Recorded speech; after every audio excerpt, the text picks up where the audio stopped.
Hey, this is Mr. Wyrick. I'm just going to take you real quick through these solving by factoring notes. If you're going to solve by factoring, the first step is you need to factor.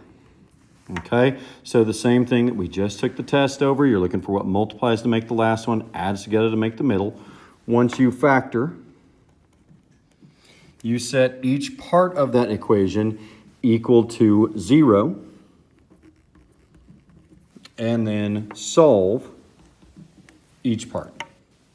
So on this first one, x squared minus 2x plus 15, that's going to be x minus 5, and x plus 3 for the factors. So we're going to set those equal to 0. And what I do is I usually just physically cover one up with my fingers. If x minus 5 is equal to 0, then my first answer is 5. If x plus 3 is equal to 0, then a negative 3 is going to be my other answer. I should be able to check these by putting them back in. 5 squared is 25. 25 minus 10. Oh, did I do this wrong? Yeah, this should have been a minus 15. Go figure. Sorry. Minus 15. So I'll know if you did the notes right if you get that fixed.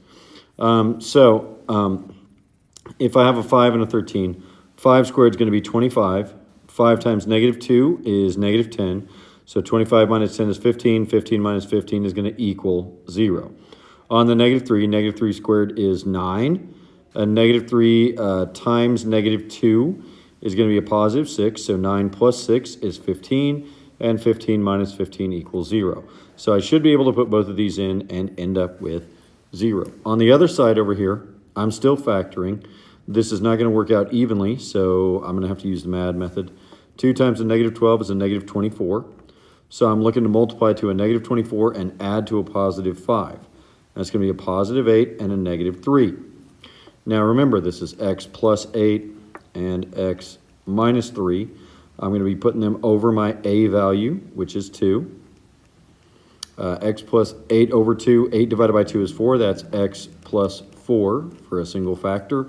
On my other factor, 2 does not go into 3 evenly. So I'm going to move this up here. That's going to be 2x minus 3.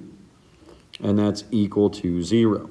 So I cover this one up. If x plus 4 equals 0, then x is a negative 4. On the other side, it actually helps if you kind of refer back up here to this one instead of the actual factor. If x minus 3 over 2 is equal to 0, then x is going to be 3 over 2, positive. So that's 3 over 2 times 2 is 3. 3 minus 3 is 0. This works because of the zero product property. If either half of this is 0, it makes the whole thing 0. So that's why I get to have two answers, because the two answers make either part into 0. If you have any other questions about this, you can, of course, ask me when I come back. Make sure you keep these notes with the rest of your stuff.